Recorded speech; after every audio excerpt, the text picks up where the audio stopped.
الحمدللہ رب العالمین والصلاة والسلام علی سید المرسلین اما بعد فاعوذ باللہ من الشیطان الرجیم بسم اللہ الرحمن الرحیم الصلاة والسلام علیک یا رسول اللہ وعلی آلک واصحابک یا حبیب اللہ الصلاة والسلام علیک یا نبی اللہ وعلی آلک واصحابک یا نور اللہ۔ فیضان قرآن کے سلسلے میں حاضر ہیں اور آج سورہ یاسین کی آیت نمبر 66 سے قرآن پاک کا درس سنیں گے۔ اس سے پچھلی آیت میں اللہ تبارک و تعالی نے قیامت کا ایک منظر بیان فرمایا تھا کہ آج یعنی بروز قیامت ہم لوگوں کے منہ پر مہر لگا دیں گے، ان کے منہوں پر مہر لگ جائے گی، ان کے ہاتھ ہم سے کلام کریں گے اور ان کے پاؤں ان کے اعمال کی گواہی دیں گے۔ قیامت کے دن اللہ تبارک و تعالی کی قدرت کا ظہور اس انداز میں بھی ہوگا۔ اگلی آیات میں جو ابھی ہم تلاوت کریں گے اس میں اللہ تبارک و تعالی نے فرمایا کہ اللہ تعالی آخرت میں تو کفار کو عذاب دے گا، سزا دے گا، لیکن اگر وہ چاہے تو دنیا کے اندر بھی کافروں کو سزا دینے پر قادر ہے۔ تو اللہ تعالی نے دنیا کے اندر اگر سزا دینی ہو تو وہ کس انداز میں دے سکتا ہے، اس کی ایک صورت کو بیان فرمایا اور پھر اس کے اوپر آگے دلیل بیان کی۔ ارشاد ہوتا ہے بسم اللہ الرحمن الرحیم وَلَوْ نَشَاءُ لَطَمَسْنَا عَلَىٰ أَعْيُنِهِمْ فَاسْتَبَقُوا الصِّرَاطَ فَأَنَّىٰ يُبْصِرُونَ وَلَوْ نَشَاءُ لَمَسَخْنَاهُمْ عَلَىٰ مَكَانَتِهِمْ فَمَا اسْتَطَاعُوا مُضِيًّا وَلَا يَرْجِعُونَ۔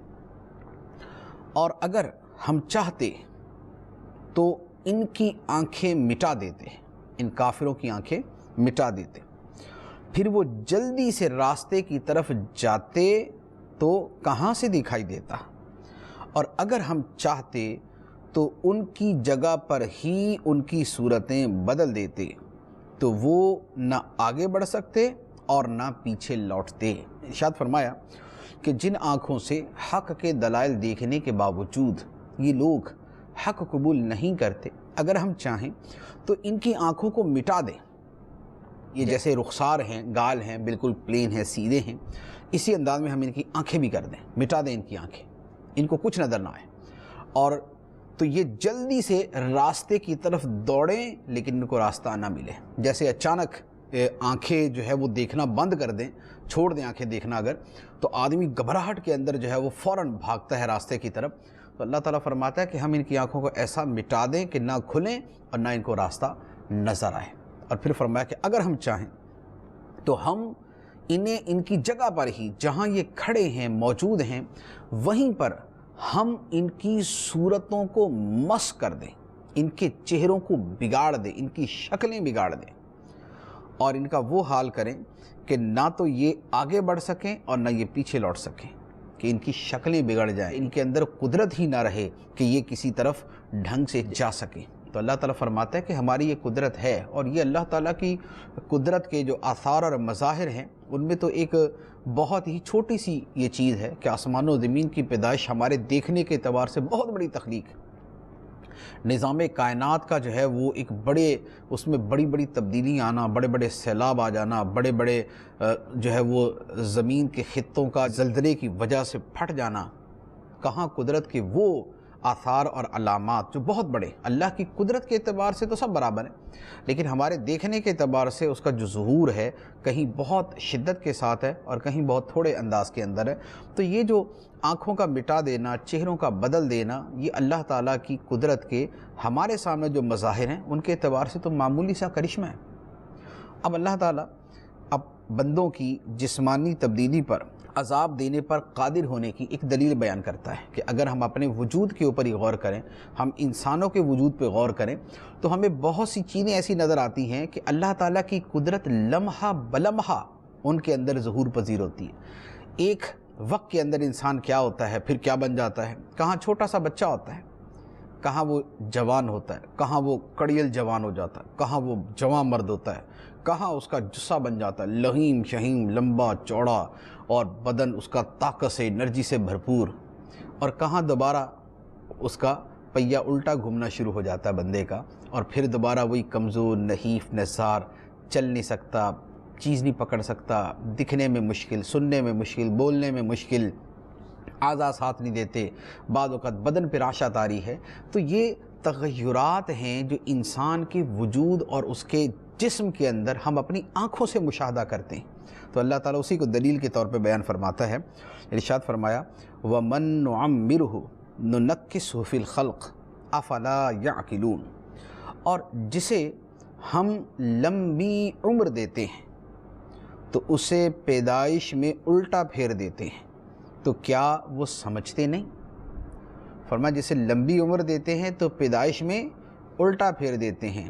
پہلے انسان کمزور ہوتا ہے، اس کے بدن میں وہ طاقت نہیں ہوتی، اس کے اعضاء میں وہ طاقت نہیں ہوتی، اس میں بیماری کو برداشت کرنے کی، بہت سی چیزوں کو برداشت کرنے کی طاقت نہیں ہوتی، لیکن وقت کے ساتھ ساتھ وہ طاقت بڑھتی رہتی۔ ایک وقت آتا ہے کہ وہی چیز کہ جو بچپن میں اس کو آتی تو شاید مر ہی جاتا، جوانی کے اندر اسی کو بڑے ہمت و حوصلے کے ساتھ برداشت کر لیتا ہے، گرمی کو، سردی کو، بیماری کو، تکلیف کو، دکھ کو، غم کو بڑی آسانی سے برداشت کر لیتا ہے۔ لیکن جب جوانی ڈھلتی ہے اور معمر آدمی ہو جاتا ہے، وَمَن نُعَمِّرْهُ، انسان معمر ہو جاتا ہے، زیادہ عمر کا ہو جاتا ہے، تو جتنی عمر بڑھتی جاتی ہے اتنی ہی کمزوری بڑھتی جاتی ہے۔ تو اللہ تعالیٰ فرماتا ہے کہ جس خالق و مالک کی قدرتوں کے یہ شاہکار اور قدرتوں کے نمونے تم اپنی آنکھوں سے دن رات دیکھتے ہو، تو اس کی قدرت سے کیا بعید ہے کہ جو اس نے عذاب تمہیں بتایا کہ چاہے تو تمہارے چہرے بدل دے، تمہارے چہرے بگاڑ دے، تمہاری شکلیں بدل دے، تمہاری آنکھیں مٹا دے، تو اس کے لیے کیا مشکل ہے؟ تو فرمایا افلا یعقلون، تو کیا لوگوں کو عقل نہیں؟ کیا لوگ سمجھتے نہیں ہیں کہ تغیرات پر قادر خدا دوسری وہ تبدیلیاں کہ جو عام طور پہ نہیں ہوتی ان کے کرنے پر بھی قادر ہے۔ اب اس کے بعد نبی پاک صلی اللہ تعالیٰ علیہ وآلہ وسلم پر کفار ایک بہتان لگاتے تھے، آپ کی طرف جھوٹ منسوب کرتے تھے، اللہ تعالیٰ نے اس کی نفی فرمائی۔ نبی پاک صلی اللہ علیہ وآلہ وسلم پر اعتراض ہے اور جواب اللہ تعالیٰ دے رہا ہے۔ یہ نبی پاک صلی اللہ علیہ وآلہ وسلم کی شان محبوبی ہے کہ کفار نبی پاک صلی اللہ علیہ وآلہ وسلم پر اعتراض کرتے تھے، اللہ تعالیٰ ان کو جواب دیتا تھا۔ جیسے سورہ تبت یدا ہے، ابو لہب نے کہا تھا کہ محمد کے ہاتھ تباہ ہو جائیں، تو اللہ تعالیٰ نے اس کے رد کے اندر فرمایا تبت یدا ابی لہب متب، ابو لہب کے ہاتھ تباہ ہو جائیں، اور وہ تباہ ہو ہی گیا۔ تو کفار نے نبی پاک صلی اللہ علیہ وآلہ وسلم کی گستاخی کی، آپ پہ الزامات لگائے، ان کا جواب اللہ تعالیٰ قرآن پاک میں ارشاد فرماتا تھا۔ یہ پیارے آقا صلی اللہ علیہ وآلہ وسلم کی محبوبیت کی شان ہے اللہ تبارک و تعالیٰ کی بارگاہ میں۔ تو یہاں جس چیز کا بیان ہے وہ ارشاد ہوتا ہے وَمَا عَلَّمْنَاهُ الشِّعْرَ وَمَا يَنبَغِي لَهُ إِنْ هُوَ إِلَّا ذِكْرٌ وَقُرْآنٌ مُبِينٌ، اور ہم نے نبی کو شعر کہنا نہ سکھایا، اور ہم نے نبی کو شعر کہنا نہ سکھایا، اور نہ وہ ان کی شان کے لائق ہے، وہ تو نہیں مگر نصیحت اور روشن قرآن۔ اس آیت مبارکہ کا مفہوم سمجھنا بڑا ضروری ہے، کیونکہ اس سے بہت سے لوگ غلط مطلب بھی لیتے ہیں، نبی پاک صلی اللہ علیہ وآلہ وسلم کے علم کی وسعت کا بھی انکار کرتے ہیں۔ مسئلہ یوں ہے کہ یہ آیت مبارکہ کیوں نازل ہوئی، ایک دوسری بات یہ کہ بات ہے شعر کی، کہ ہم نے نبی پاک علیہ السلام کو شعر کہنا نہ سکھایا، لیکن اس کے متصل قرآن کا ذکر کر دیا، ان ہوا الا ذکر و قرآن مبین۔ تو یہ دونوں میں مناسبت کیا ہے؟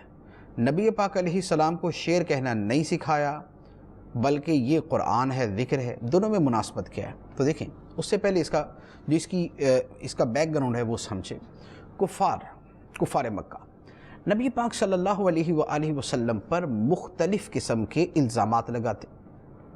کفار نے جب دیکھا کہ نبی پاک علیہ السلام جو کلام پڑھتے ہیں، جو قرآن پڑھتے ہیں، بڑا مؤثر ہے، دلوں میں اثر کرتا ہے، دلوں کی کایا پلٹ دیتا ہے، جو لوگ آپ سے قرآن سنتے ہیں ان کے دلوں کے اوپر اثر ہوتا ہے، اور نتیجہ یہ تھا کہ لوگ کفر کو چھوڑ کر اسلام کی طرف آ رہے تھے، شرک کو چھوڑ کے توحید کی طرف آ رہے تھے۔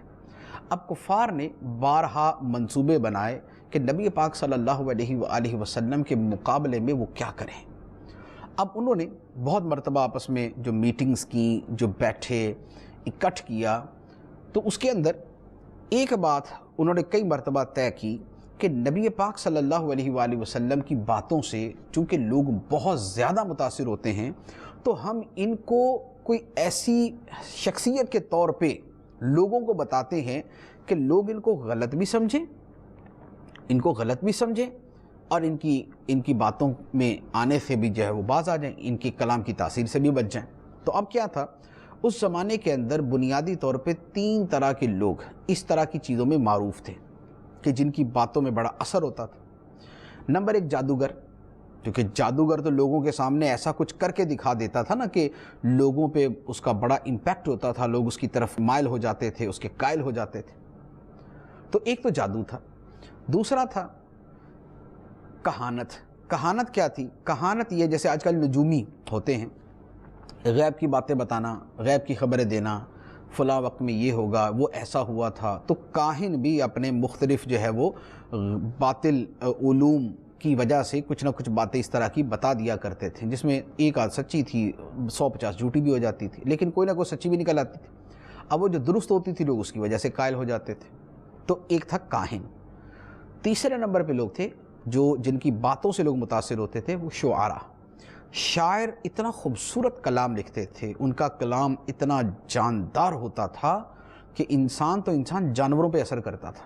خاص طور پہ عرب کے شعراء کے جو کلام ہے اس کا نمونے بڑے اعلیٰ درجے کے اور بڑے فصیح و بلیغ ہیں۔ اب اگر تو کفار یہ کہیں کہ نبی پاک صلی اللہ علیہ وآلہ وسلم نہ جادوگر ہیں، نہ کاہن ہیں، نہ شاعر ہیں، یہ تینوں کی نفی کے باوجود بھی اگر نبی پاک علیہ الصلوۃ والسلام کی باتیں اثر کر رہی اور آپ کا کلام جو قرآن کی صورت میں ہے وہ اثر کر رہا ہے، تو اس کا مطلب یہ ہوا کہ آپ پھر باطل نہیں ہیں بلکہ خدا کے رسول ہیں، اور آپ کا جو کلام ہے وہ خدا کا کلام ہے، یعنی قرآن ہے۔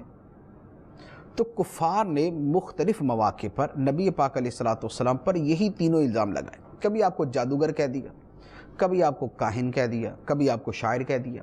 اللہ تعالیٰ نے تینوں کی قرآن میں نفی کی کہ نہ تو یہ نبی جادوگر ہیں، نہ کاہن ہیں، نہ شاعر ہیں۔ تو کفار بیسیکلی جو قرآن کی آیتیں تھیں، کبھی ان کو جادو کہتے تھے، کبھی ان کو کہانت کہتے تھے، اور کبھی ان کو شعر و شاعری کہتے تھے۔ اور شعر و شاعری کہنے سے مراد کیا ہوتی تھی؟ شعر و شاعری کہنے سے مراد یہ ہوتی تھی کہ شاعروں کا تو پتہ ہی کوئی نہیں، کہ کبھی جناب کسی کی شان میں قصیدے پڑھنا شروع کر دیے تو معمولی سی شے کو نہ جانے کہاں سے کہاں پہنچا دیا، کبھی کسی کی مذمت کرنا شروع کر دی تو بڑی اونچے درجے کی بھی چیز ہے تو اس کو گھٹیا ثابت کر دیا، کبھی تخیلات کی وادی میں گھوم رہے، کبھی ادھر بھٹکتے پھر رہے، کبھی ادھر بھٹکتے پھر رہے، اونٹنی کی شان بیان کی تو اونٹنی کی شان کے اندر ہی 500 شعر پڑھ دیے۔ تو شاعروں کا حال ہی کوئی نہیں ہوتا، کلام بڑا مؤثر ہوتا ہے، کلام بڑا مؤثر ہوتا ہے، لیکن کلام کذب پر، جھوٹ پر، مبالغہ آرائی پر، فضولیات پہ، لغویات پر مشتمل ہوتا ہے۔ تو کفار نبی پاک صلی اللہ علیہ وآلہ وسلم کے کلام یعنی قرآن، یہاں جس کلام کی بات کروں وہ قرآن کو کہتے تھے کہ یہ تو شعر و شاعری کی باتیں ہیں۔ شعر و شاعری کی باتیں کہنے سے کیا مراد؟ اصل شعر نہیں، کیونکہ کفار مکہ اتنے بیوقوف اور جاہل نہیں تھے کہ ان کو شعر کا اور نثر کا پتہ نہیں تھا۔ آخر وہ اپنے زمانے کے فصیح و بلیغ لوگ تھے، ان کے اندر اعلیٰ سے اعلیٰ درجے کے شعراء موجود تھے، تو ان کے تو ہر بندے کو پتہ تھا کہ بھائی یہ شعر ہے یا نثر ہے، اور قرآن شعر کی صورت ہرگز نہیں، اس کی کوئی آیت بہت لمبی ہے، کوئی آیت چھوٹی سی ہے، تو اس کو شعر کہنا جو ہے یہ تو ایک بالکل اپنا مذاق اڑوانے والی بات تھی نا، کہ اگر اس کو حقیقی معنوں میں شعر کہتے تو وہ شعر بمعنی شعر نہیں کہتے تھے، وہ کہتے تھے کہ یہ شعر ہے، یعنی جیسے شاعروں کے کلام جھوٹ پر، غلط بیانی پر، تخیلات پر مشتمل ہوتے ہیں، قرآن بھی ایسا ہی کلام ہے۔ لو جی مرنے کے بعد لوگ اٹھ جائیں گے، اللہ کی بارگاہ میں حساب دیں گے، پھر ہمیشہ جنت میں رہیں گے، ہمیشہ جہنم میں رہیں گے، یا یہ ہوگا یا وہ ہوگا۔ تو وہ کہتے تھے یہ خیالی باتیں ہیں، یہ جنت کی، یہ مرنے کے بعد اٹھنے کی، یہ خیالی باتیں ہیں۔ تو وہ اس معنی میں قرآن کو شعر کہا کرتے تھے۔ تو اللہ تعالیٰ نے کافروں کے اس الزام کا رد کرتے ہوئے فرمایا کہ ہم نے اپنے محبوب کو شعر نہیں سکھایا، جو قرآن ان کو دیا ہے، جو قرآن یہ پڑھتے ہیں، جو قرآن تمہیں سناتے ہیں، یہ شعر نہیں، ہم نے ان کو یہ شعر نہیں سکھایا، بلکہ یہ تو ذکر ہے، روشن قرآن ہے۔ تو اب غور فرمائیں کہ شعر سے مراد یہاں کیا ہوا؟ شعر سے مراد ہوا کہ کفار جو قرآن کو شعر کہتے تھے، اللہ تعالیٰ اس کی تردید فرماتا ہے کہ ہم نے اپنے محبوب کو یہ شعر نہیں سکھایا، یہ جو قرآن سکھایا ہے یہ شعر نہیں سکھایا، بلکہ ان ہوا الا ذکر و قرآن مبین، یہ تو سراسر نصیحت ہے، روشن قرآن ہے۔ اب آپ دیکھیں، ابھی جو میں نے معنی بیان کیا، اس کے نتیجے میں جو پورا اس کا سیاق و سباق ہے اور جو پورا مفہوم ہے وہ کھل کے واضح ہو جاتا ہے کہ یہاں پر جو کفار نے شعر کہا تھا وہ قرآن کو کہا تھا۔ اللہ تعالیٰ نے جو نفی کی تو وہ قرآن کے شعر ہونے کی نفی کی کہ قرآن کلام کذب نہیں ہے، قرآن فضولیات اللغویات پر مشتمل نہیں، یہ تو عقل و حکمت کی باتوں پر مشتمل ہے، یہ تو اعلیٰ درجے کی حکمت اور ہدایت پر مشتمل ہے، یہ تو نصیحت ہے، یہ تو روشن قرآن ہے۔ اب اس کی روشنی میں جو اس کا شان نزول ہے وہ بھی واضح ہو گیا، اور آگے جو شعر کی نفی کے بعد آگے قرآن کا بیان ہے، ان دونوں کے درمیان مناسبت بھی واضح ہو گئی۔ تو یوں جو ہے یہ اپنی پوری بات جو ہے وہ اپنی جگہ مکمل ہو جاتی ہے۔ اچھا، اب اس کے ساتھ یہ وما ينبغي لہ، ہم نے نبی کو شعر نہیں سکھایا اور نہ شعر ان کی شان کے لائق ہے۔ اب جس مفہوم کے اندر میں نے پوری تقریر کی ہے اس کے اعتبار سے معنی یہ بنے گا کہ یہ قرآن کو جھوٹی باتیں نہیں ہیں، یہ قرآن کو تخیلات نہیں ہیں، یہ قرآن فضولیات اور لغویات نہیں ہیں، اور نہ یہ فضولیات اور لغویات اور جھوٹی باتیں نبی کی شان کے لائق ہیں۔ وما علمناہ شعرا وما ينبغي لہ، نہ تو ہم نے نبی کو جھوٹی فضول تخیل کی باتیں سکھائیں اور نہ یہ ان کی شان کے لائق ہیں۔ جو ان کو سکھایا ہے وہ کیا ہے؟ وہ تو ذکر ہے، روشن قرآن ہے۔ تو یہ بڑا خوبصورت سا مفہوم ہے جو بالکل اپنی جگہ پر منطبق ہو جاتا ہے۔ ورنہ ایک بڑا سیدھا سا سوال پیدا ہوتا ہے، نبی پاک علیہ السلام نے تو کبھی کوئی شعر اس طرح لوگوں کو پڑھ کے سنایا ہی نہیں کہ جن کے اوپر کفار آگے سے اعتراض کریں کہ دیکھو جناب یہ تو شعر پڑھ کے سنا رہے ہیں تو لہذا یہ تو شاعر ہوئے، اور ان کو یہ ان کے سامنے تو سرکار اسلام تو قرآن ہی پڑھ کے سناتے تھے، تو وہ جو شعر کہہ رہے ہیں وہ قرآن کو تو کہہ رہے ہیں۔ جب قرآن کو کہہ رہے ہیں تو قرآن تو شعر ہے ہی نہیں، اور یہ تو وہ بھی سمجھتے تھے کہ نثر میں اور نظم میں فرق ہوتا ہے، اور قرآن جو ہے وہ نظم شاعری کے طور پہ نہیں ہے، اس کی آیات میں جس انداز کے اندر فرق ہے وہ کبھی بھی شعر و شاعری کے اندر نہیں ہوتے۔ تو کفار کا اعتراض قرآن پر تھا، قرآن کو وہ شعر کہہ رہے تھے، اور نبی پاک علیہ السلام کو اس کے اعتبار سے شاعر کہہ رہے تھے۔ اللہ تعالیٰ نے اس کی نفی کر دی۔ ورنہ جہاں تک شعر کا تعلق ہے تو نبی پاک صلی اللہ علیہ وآلہ وسلم نے شعر جو ہے وہ بعض اوقات لوگوں کو سنائے بھی، جس سے لوگوں کو یہ اندازہ ہو گیا کہ نبی پاک صلی اللہ علیہ وآلہ وسلم شعر اپنی زبان مبارک سے ادا کر سکتے ہیں۔ ہاں، شعر گوئی کا ملکہ یہ اللہ تعالیٰ نے نبی پاک علیہ السلام کو عطا نہیں فرمایا، لیکن وہ علم نہیں ہے، وہ ایک فن ہے، وہ ہنر ہے۔ ہنر اور چیز ہے، علم اور چیز ہے۔ مثال کے طور پہ اگر میں ساری شاعری پڑھ لوں، شعر کے جتنے اوزان ہیں جو اس کے علم عروض کے اندر جو اوزان بنتے ہیں، اور پھر جو ان کی اس میں فصاحت و علم البدیع کے قواعد ہیں وہ میں سارے پڑھ لوں تو مجھے شعر کا علم تو ہو گیا، لیکن اس کا یہ مطلب تو نہیں ہوگا کہ مجھے شعر کہنا بھی آ جائے اور میں شعراء کی طرح کلام بھی لکھنا شروع کر دوں۔ تو علم شعر اور ہے، اور ملکہ شعر گوئی یہ اور چیز ہے۔ یہاں جو نفی ہے وہ لی جائے تو ملکہ شعر گوئی کی ہے، یعنی شعر کہنے کا ملکہ نبی پاک صلی اللہ علیہ وآلہ وسلم کو نہیں تھا، اور یہ فن ہے، ہنر ہے، یہ علم نہیں ہے۔ لہذا نبی پاک علیہ السلام کے بارے میں جب ہم یہ کہتے ہیں کہ آپ کو ہر علم ہے، وہ اپنی جگہ درست ہے، وہ آپ کو اپنی جگہ درست ہے۔ اب اس کے بعد قرآن پاک کی چونکہ وہ آخر میں ذکر ہوا تو اب اللہ تعالیٰ قرآن پاک کی شان بھی بیان فرماتا ہے۔ ارشاد فرمایا لِيُنذِرَ مَنْ كَانَ حَيًّا وَيَحِقَّ الْقَوْلُ عَلَى الْكَافِرِينَ، یہ جو روشن قرآن ہے یہ کیوں نازل ہوا ہے؟ فرمایا تاکہ وہ نبی اسے ڈرائے، اس بندے کو ڈر سنائے، جو زندہ ہو اور کافروں پر عذاب کی بات ثابت ہو جائے۔ کیا مطلب؟ مطلب یہ کہ نبی پاک صلی اللہ علیہ وآلہ وسلم اس قرآن کے ذریعے لوگوں کو جو اللہ تعالیٰ کے عذاب کی وعیدیں ہیں وہ سنائیں، اور وعیدیں سنانے کا نتیجہ یہ کہ جس کے دل میں زندگی ہے، جس کا دل زندہ ہے، دل زندہ ہے سے مراد یہ ہے کہ مردہ نہیں ہو چکا حق قبول کرنے سے، بلکہ حق قبول کرنے کی رمق اس کے اندر موجود ہے، تو وہ زندہ دل آدمی اللہ تعالیٰ کے عذاب سے ڈر جائے، اور کافروں پر جو اللہ کے عذاب کی بات ہے وہ ثابت ہو جائے، اور ان پر حجت پوری ہو جائے کہ اللہ تعالیٰ نے انہیں جو آخرت میں عذاب دینا ہے وہ بغیر اتمام حجت کے نہیں دیا، بلکہ ان کو ان کی طرف اپنا رسول بھیجا، رسول نے اللہ تعالیٰ کی آیتیں پڑھ کے سنائیں، پھر ان لوگوں نے نہیں مانا، تب اللہ تعالیٰ نے ان کو عذاب دیا۔ اب اس کے بعد توحید پر استدلال، توحید پر جو دلائل ہیں ان میں چوپایوں کی تخلیق اور ان سے حاصل ہونے والے منافع کے ذریعے بیان کیا گیا۔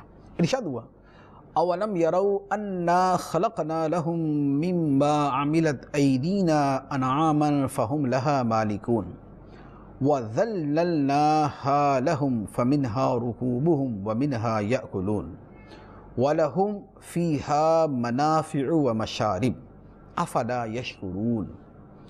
اور کیا انہوں نے نہ دیکھا، لوگوں نے نہ دیکھا کہ ہم نے اپنے بنائے ہوئے چوپائے ان کے لیے پیدا کیے تو یہ ان کے مالک ہیں، ہم نے اپنے بنائے ہوئے چوپائے ان کے لیے پیدا کیے تو یہ ان کے مالک ہیں، اور ہم نے ان چوپایوں کو ان کے لیے تابع کر دیا تو ان چوپایوں میں سے کچھ ان کی سواریاں ہیں اور کچھ سے لوگ کھاتے ہیں، یعنی گوشت کھاتے ہیں، اور لوگوں کے لیے ان جانوروں میں کئی طرح کے منافع اور پینے کی چیزیں ہیں، تو کیا وہ لوگ شکر ادا نہیں کریں گے؟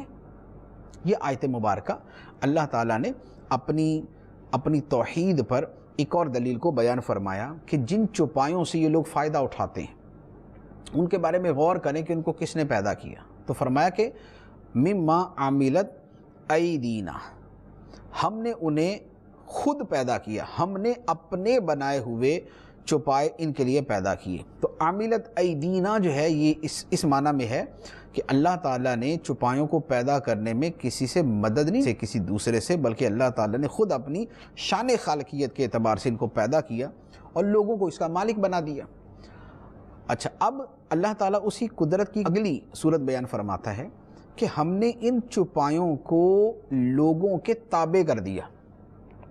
یہ اللہ تعالیٰ کی کیسی قدرت ہے؟ اب دیکھیں، ہمارے سامنے دو طرح کے جانور ہیں، شیر بھی ہے اور دوسری طرف جو ہے وہ بکری بھی ہے، ایک وحشی جانور ہے، ایک گھریلو ہے، پالتو ہے، چوپایا ہے۔ پیدا دونوں کو اللہ تعالیٰ نے کیا اور دونوں کے اندر گوشت ہی ہے، دونوں کے اندر اسی طرح کی جو ہے وہ جسمانی وضع اور ہیئت ہے، لیکن اللہ تعالیٰ نے ایک طرح کے جانوروں کو وحشی بنایا، دوسری طرح کے جانوروں کو چوپایا بنا دی۔ جو چوپائے ہیں وہ انسان کے تابع ہیں، گائے ہے، یہ بکری ہے، بکرا ہے، اونٹ ہے، یہ انسان کے اللہ تعالیٰ نے تابع کر دی ہے۔ اب اونٹ کو دیکھیں کہ اللہ تعالیٰ نے کیسا انسان کے تابع کیا، کتنا بڑا اونٹ ہوتا ہے، اتنا بڑا اونٹ، ایک چھوٹا سا بچہ بھی اس کی نکیل پکڑ کے چل رہا ہوتا ہے اور اونٹ جو ہے اس کے پیچھے پیچھے پیچھے پیچھے پیچھے پیچھے چل رہا ہے۔ یہ ہے اللہ تعالیٰ نے تابع کر دی، یعنی جس کو اللہ تعالیٰ نے تابع کیا اس کا یہ حال ہے کہ وہ اونٹ ہونے کے باوجود ایک بچے کے تابع ہے۔ اور دوسری طرف آپ شیر کو دیکھ لیں، شیر کا وجود اونٹ کے مقابلے میں بہت چھوٹا ہے، اس کا 10واں حصہ ہوگا وہ، لیکن چونکہ اللہ تعالیٰ نے اسے تابع نہیں کیا، انعام میں نہیں آتا شیر، وہ تو سبعون کے اندر آتا ہے، سباع کے اندر آتا ہے، جو ہے وہ خونخوار جانوروں کے اندر، درندوں کے اندر، تو شیر اپنے وجود میں چھوٹا ہے، لیکن اللہ تعالیٰ نے چونکہ اس کو تابع نہیں کیا انسان کے، تو نتیجہ یہ ہے کہ وہ چھوٹا ہونے کے باوجود سینکڑوں انسانوں کو بھگا دیتا ہے۔ تو یہ اللہ تعالیٰ کی قدرت کا ایک اور دلچسپ انداز ہمارے سامنے ہے کہ چاہے تو اونٹ جیسے بڑے جانور کو بھی انسان کے تابع کر دے، اور چاہے تو بلکہ شیر تو میں نے بڑا کہہ دیا، بھیڑیا اس سے بھی چھوٹا ہوتا ہے۔ وہ چھوٹا سا بھیڑیا جو ہے وہی انسان کے قابو نہیں آتا، بلکہ انسان کو چیر پھاڑ کے رکھ دیتا ہے۔ تو اللہ تعالیٰ فرماتا ہے کہ یہ ہم ہیں جنہوں نے یہ چھپائے انسانوں کے تابع کر دیے، تو لوگ ان پر سواری بھی کرتے ہیں اور ان کے گوشت سے بھی فائدہ اٹھاتے ہیں، ان کا گوشت بھی کھاتے ہیں۔ پھر اس کے علاوہ دیگر منافع بھی ہیں۔ دیگر منافع جیسے جو حلال مادہ جانور ہے ان کا دودھ استعمال ہوتا ہے، اونٹنی کا دودھ ہے، بکری کا دودھ ہے، اور اسی طرح جو ہے وہ گائے کا، بھینس کا دودھ ہے، تو مشارب ہیں، پینے کے جو ہے وہ اس میں منافع موجود ہے۔ اور دیگر منافع بھی ہیں۔ دیگر منافع یہ ہیں، گوشت ہے کھانے میں استعمال آتا ہے، دانت ہے وہ کسی اور چیز میں استعمال ہو جاتی ہے، ہڈیاں کسی اور چیز میں کام آ جاتی ہیں، یہ کھال ہے وہ جناب چمڑے کی بہت ساری چیزیں بنانے کے کام آ جاتی ہے، جوتے بھی بنتے ہیں، بیگ بھی بنتے ہیں، اب تو ہزاروں چیزیں بنتی ہیں، حتیٰ کہ بھیڑ کی جو اون ہے اس اون سے کچھ اور ہی بنتا ہے، ان سے دیگر چیزیں بنائی جاتی ہیں۔ تو یوں جو ہے، بلکہ اب تو سائنسی اعتبار سے تو جو اس میں سے جناب وہ نکالا جا رہا ہے اس کے اعتبار سے بہت ساری چیزیں بننا شروع ہو جاتی۔ تو اللہ تعالیٰ نے فرمایا وَلَهُمْ فِيهَا مَنَافِعُ وَمَشَارِبُ، کہ انسانوں کے لیے ان چوپایوں میں کئی طرح کے منافع اور پینے کی چیزیں ہیں۔ تو اللہ تعالیٰ ان اپنی نعمتوں کو بیان کر کے ارشاد فرماتا ہے افلا یشکرون، تو کیا لوگ نعمتیں دینے والے رب کا شکر ادا نہیں کریں گے، جس نے اتنی نعمتیں عطا فرمائی کہ جن کے اوپر ہماری اکثر و بیشتر زندگی کا مدار ہے، جن سے ہم لطف اندوز بھی ہوتے ہیں، جن کے ذریعے زندگی بھی گزارتے ہیں۔ تو جس خدا نے نعمتیں دی ہیں اس کا شکر بھی ادا ہونا چاہیے۔ اس کے بعد اب شکر ناشکری، کیونکہ شکر کا بیان ہوا اور اس شکر کے اندر حقیقت ناشکری کے انداز کے اندر اس کو بیان کیا گیا کہ کیا شکر ادا نہیں کریں گے۔ مراد تو یہ ہے کہ شکر ادا کریں، لیکن اس سے یہ بھی سمجھ آیا کہ ناشکری کرنے والے بھی ہیں۔ اب جو ناشکری ہے اس کی بدترین صورت ہے کہ خدا کے وجود کا انکار کر دیا جائے یا خدا کی شانوں کا انکار کر دیا جائے، خدا کی وحدانیت کا انکار کر دیا جائے۔ یہ ناشکری کی بدترین صورت ہے۔ ناشکری کے اور بھی درجے ہیں، لیکن یہ ناشکری کی بدترین صورت ہے کہ خدا کے ساتھ کسی اور کو شریک کر دیا جائے۔ تو اب جن کو شریک کیا گیا اللہ تعالیٰ انہی کی ان چیزوں کی مذمت بیان فرماتا ہے۔ ارشاد فرمایا کفار کا جو بتوں سے جھوٹی توقعات انہوں نے وابستہ کی تھیں، تو ان توقعات وابستہ کرنے کے باوجود بتوں کا کیا حال ہے، پجاریوں کا کیا حال ہے، اللہ تعالیٰ وہ بیان فرماتا ہے۔ ارشاد فرمایا وَاتَّخَذُوا مِن دُونِ اللَّهِ آلِهَةً لَعَلَّهُمْ يُنصَرُونَ لَا يَسْتَطِيعُونَ نَصْرَهُمْ وَهُمْ لَهُمْ جُنْدٌ مُحْضَرُونَ، اور انہوں نے یعنی مشرکوں نے اللہ کے سوا اور معبود بنا لیے کہ شاید ان پجاریوں کی مدد ہو جائے، شاید ان مشرکوں کی مدد ہو جائے، انہوں نے اس لیے اور خدا بنا لیے اللہ کے سوا۔ اللہ تعالیٰ فرماتا ہے وہ بت، جھوٹے خدا ان مشرکوں کی مدد نہیں کر سکتے، اور وہ تو خود ان کے لیے لشکر ہیں حاضر کیے ہوئے۔ یہ جو جملہ ہے چونکہ اس کے دو مفہوم بنتے ہیں، میں دونوں کو پورے وضاحت کے ساتھ عرض کرتا ہوں۔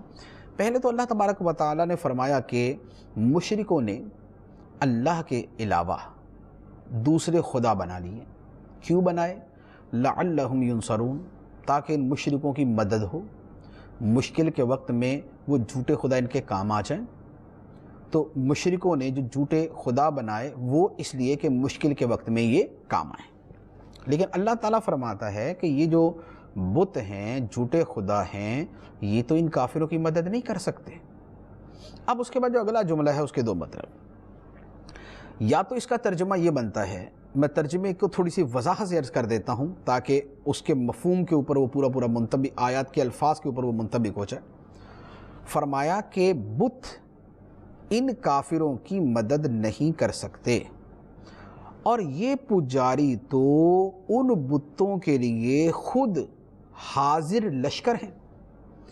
یعنی بتوں نے پجاریوں کی مدد تو کیا کرنی، بتوں نے مشرکوں کی مدد تو کیا کرنی، یہ مشرک تو خود بتوں کی حفاظت پہ کھڑے ہوتے ہیں۔ جیسے آپ نے دیکھا ہوگا بڑے بڑے جو بت کدے ہیں جہاں پر بت کھڑے کیے ہوتے ہیں، سجائے ہوتے ہیں، گاڑے ہوتے ہیں، وہاں کیا ہوتا ہے جی؟ اس کی سیکورٹی ہو رہی ہے، بت کی سیکورٹی ہو رہی۔ تو سوال یہ ہے کہ بت نے ان مشرکوں کی مدد کرنی ہے، حفاظت کرنی ہے، یا انہوں نے اس کی کرنی ہے؟ تو اللہ تعالیٰ فرماتا ہے کہ بتوں کا حال تو یہ کہ یہ جو پجاری ہیں، یہ جو مشرک ہیں، جو ان سے مدد کی توقع رکھتے ہیں، وہ خود تو خود ان کی حفاظت کر رہے ہیں۔ تو بت خود جو ہے وہ مجبور ہیں، لاچار ہیں، محتاج ہیں مشرکوں کی مدد کے۔ تو جو خود محتاج ہیں مدد کے، وہ الٹا ان کی مدد کہاں سے کریں گے؟ تو فرمایا کہ وَهُمْ، اور یہ پجاری، یہ مشرک، لہم، ان بتوں کے لیے، جندن، لشکر ہیں، محضرون، حاضر کیے ہوئے۔ تو یہ تو مشرک ان بتوں کے لیے خود لشکر بنے ہوئے ہیں، موجود لشکر بنے ہوئے، حاضر لشکر بنے ہوئے کہ ان کی حفاظت کریں گے، تو لہذا بت ان کی کہاں سے مدد کریں گے؟ یہ تو گیا ایک مفہوم۔ دوسرا مفہوم، دوسرا جو ترجمہ ہے اس کے اعتبار سے فرمایا کہ لا یستطیعون نصرہم، وہ ان کی مدد نہیں کر سکتے، اور وہ بت ان مشرکوں کے لیے لشکر ہوں گے حاضر کیے ہوئے۔ اب کیا مطلب ہوا؟ اب مطلب یہ ہوا، اللہ تعالیٰ نے اور دیگر آیات کے اندر اس مفہوم کو زیادہ وضاحت کے ساتھ بیان فرمایا، تو اس کی روشنی میں اس آیت کا مطلب سمجھ آتا ہے کہ جب قیامت کا دن ہوگا، مشرک بھی جمع ہوں گے اور بت بھی جمع ہوں گے۔ اللہ تعالیٰ بتوں سے فرمائے گا کہ کیا یہ تمہاری عبادت کرتے تھے؟ بت کہیں گے یا اللہ یہ مشرک تھے، ہماری عبادت نہیں کرتے تھے، یہ شیطانوں کی عبادت کرتے تھے۔ تو وہ جو بت ہیں، جھوٹے معبود ہیں، قیامت کے دن الٹا اپنے پجاریوں کے لیے عذاب کا سبب بن جائیں گے کہ یا اللہ ان کو عذاب دے، یہ جو ہے یہ تجھے چھوڑ کے جو ہے یہ ہماری طرف متوجہ ہوتے تھے، شیطان کی عبادت کرتے تھے، اے اللہ ان کو عذاب دے۔ تو جن بتوں سے انہوں نے توقع رکھی، مدد کی، وہ الٹا ان کے خلاف ہو جائیں گے قیامت کے دن۔ تو فرمایا کہ وہ ان کی مدد نہیں کر سکتے، لا یستطیعون نصرہم، وہ ان کی مدد نہیں کر سکتے، بت پجاریوں کی مدد نہیں کر سکتے، اور یہ بت ان پجاریوں کے لیے حاضر کیے ہوئے لشکر ہوں گے، قیامت کے دن موجود لشکر ہوں گے جو ان کو بھی مروائیں گے۔ تو یہ اس آیت مبارکہ کے دم مفہوم۔ اب یہاں پر ایک بڑی اہم چیز ہے جس کا بیان کرنا بڑا ضروری ہے، وہ یہ ہے اس طرح کی جو آیات مبارکہ ہیں جن میں یہ بیان ہوتا ہے کہ مشرکوں نے اللہ کے سوا معبود بنا لیے تاکہ ان مشرکوں کی مدد ہو، اور یہ بت ان کی مدد نہیں کر سکیں گے۔ اس طرح کی جو آیتیں ہیں، یہ آیتیں نازل ہوتی ہیں بتوں کے بارے میں اور مشرکوں کے بارے میں۔ بعض لوگ ان آیتوں کو جو بت کے بارے میں ہے اسے خدا کے نبیوں پہ لگا دیتے ہیں، خدا کے ولیوں پہ لگا دیتے ہیں، اور مشرکوں کی جگہ وہ مسلمانوں کا نام استعمال کرتے ہیں کہ اللہ تعالیٰ کے مقبول اور پیارے بندوں کو جو ہم مسلمان مدد کے لیے پکارتے ہیں اور ان سے مدد کی توقع رکھتے ہیں، تو بعض لوگ یہ کرتے ہیں کہ وہ بتوں والی آیات جو ہے وہ ان لوگوں پر منطبق کر دیتے ہیں کہ بتوں کی جگہ معاذ اللہ نبی ولی لے آتے ہیں، اور مشرکوں کی جگہ مسلمانوں کو، مومنوں کو لے آتے ہیں جو ان سے مدد کی توقع رکھتے ہیں۔ ان آیتوں کا یہ مفہوم ہے نا، یہ بالکل بات ہے۔ پہلی بات تو یہ ہے کہ یہ آیات جو ہے اس طرح کی ہیں، زیادہ تر تو یہ مشرکین مکہ کے حوالے سے نازل ہوئیں۔ اب آپ خود غور کر لیں کہ جو مکے کے مشرک تھے وہ بتوں کو پوجتے تھے یا نبیوں ولیوں کو پوجتے تھے؟ وہ بتوں کو پوجتے تھے، نبیوں ولیوں کو نہیں۔ تو لہٰذا جب جن کے بارے میں آیت نازل ہو رہی ہے وہ ہے مشرکین مکہ، جن کو وہ پوجتے تھے وہ تھے باقاعدہ بت، تو جب آیات نازل ہی ان کے اعتبار سے ہوئی ہیں تو ان کو اللہ کے نبیوں پر اور مسلمانوں پہ کیسے منطبق کر سکتے ہیں؟ ایک بات۔ دوسری بات یہ ہے کہ آپ خود غور کر لیں، میں چند چیزیں آپ کے سامنے عرض کرتا ہوں، آپ خود غور کریں۔ کیا بت کو مدد کر سکتا ہے؟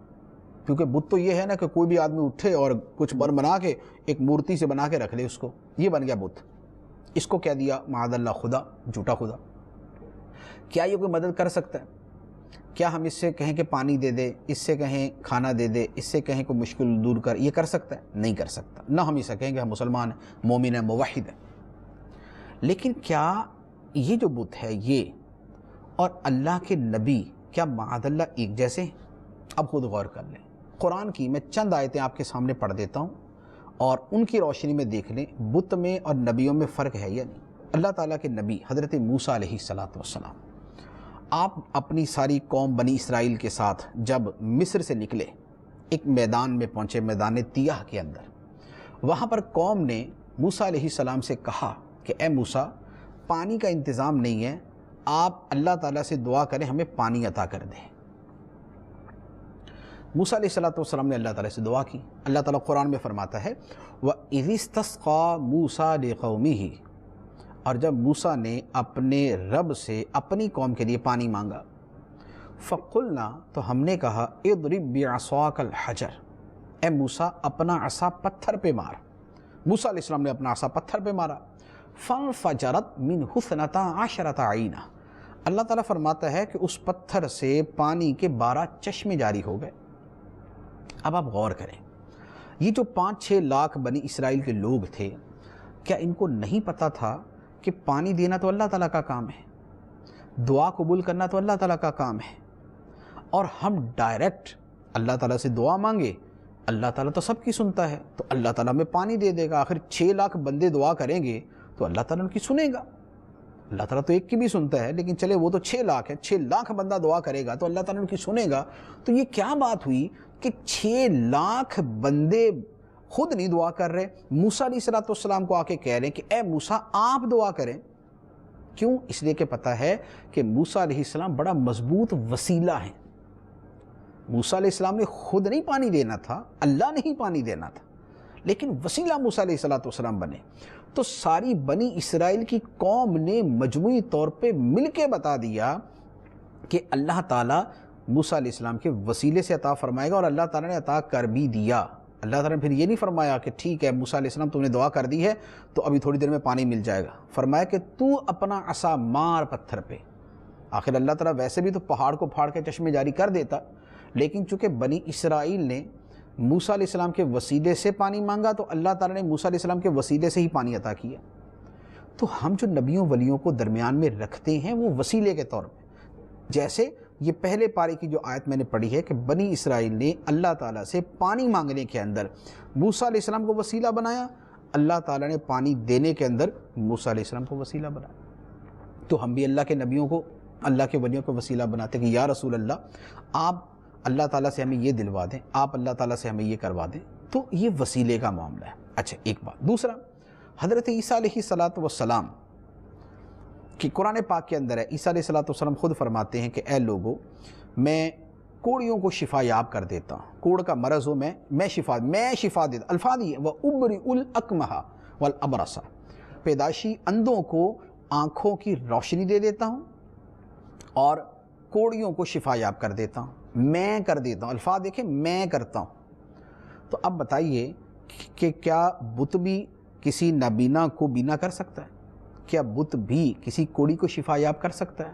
کیا بت بھی عیسیٰ علیہ السلام کی طرح کسی پرندے کے اندر پھونک مار کے اس میں روح ڈال سکتا ہے؟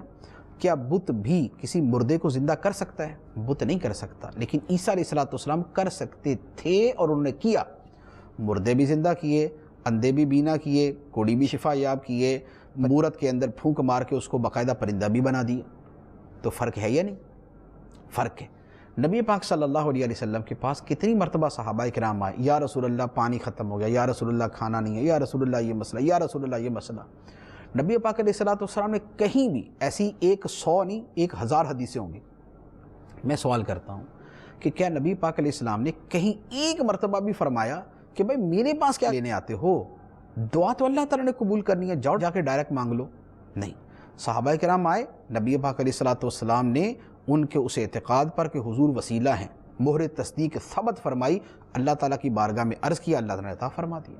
تو نبیوں کو وسیلہ بنایا جاتا ہے، ولیوں کو وسیلہ بنایا جاتا ہے۔ اب آپ بتائیے کہ کیا بت اور یہ نبی ایک جیسے ہوتے ہیں؟ نہیں ایک جیسے ہوتے ہیں۔ اچھا اسی طرح قیامت کے دن بت مشرکوں کے بارے میں بول دیں گے کہ یا اللہ ان کو تو عذاب ہی دے، ہم ہماری عبادت نہیں کرتے تھے، یہ تو شیطانوں کی عبادت کرتے تھے۔ کیا اللہ کے نبی یہ بولیں گے؟ اللہ تعالیٰ کے نبی تو اپنے ماننے والوں کی شفاعت کریں گے، اللہ تعالیٰ کے نبی تو اپنے ماننے والوں کی شفاعت کریں گے۔ جس نے شرک کیا مطلب خدا مانا، اس کے خلاف نبی انبیاء علیہ السلام بھی کلام کریں گے۔ لیکن ہم تو خدا مان ہی نہیں رہے، ہم مسلمان ہیں، ہم کہتے ہیں لا الہ الا اللہ محمد رسول اللہ، اللہ ہی معبود ہے، ہم کہتے ہیں صرف اللہ معبود ہے، محمد صلی اللہ علیہ وسلم ہرگز اللہ نہیں، ہرگز خدا نہیں، ہرگز خدا نہیں۔ کیا ہیں؟ ہم کہتے ہیں اللہ کے رسول ہیں، اللہ کے بندے ہیں، اللہ کے بندے ہیں۔ ہم تو ہزار مرتبہ کہتے ہیں کہ ہمارے آقا مولا سارے نبیوں کے سردار صلی اللہ علیہ وآلہ وسلم اللہ نہیں، خدا نہیں، خدا کے بندے ہیں۔ تو جب ہم ان کو خدا کا بندہ کہہ رہے ہیں، آیت کیا کہہ رہی ہے کہ یہ ان لوگوں کے بارے میں ہے جن کے بارے میں کیا ہے؟ فرمایا کہ وَاتَّخَذُوا مِن دُونِ اللَّهِ آلِهَةً، جنہوں نے اللہ کے علاوہ اور خدا بنا لیے۔ تو ہم تو خود کہہ رہے ہیں کہ ہرگز محمد صلی اللہ علیہ وآلہ وسلم خدا نہیں ہے۔ تو جب ہم اقرار کر رہے ہیں اور ہم ہزاروں مرتبہ کہہ رہے ہیں، تو پھر کسی پہ الزام لگانا نہیں جی تم خدا ہی مانتے ہو، نہیں جی تم خدا ہی مانتے ہو، تو اس سے بڑھ کر بدگمانی اور بہتان تراشی اور کیا ہو سکتی ہے؟ لہذا بتوں کی جگہ معاذ اللہ خدا کے نبیوں کو رکھ کے وہ آیتیں لگا دینا، یہ بہت بڑا ظلم ہے۔ اللہ تبارک و تعالی ہمیں بہت سارے ایسے کرنے والوں کے جو ہے وہ شر سے محفوظ فرمائے، آمین بجاہ النبی الامین صلی اللہ علیہ وسلم۔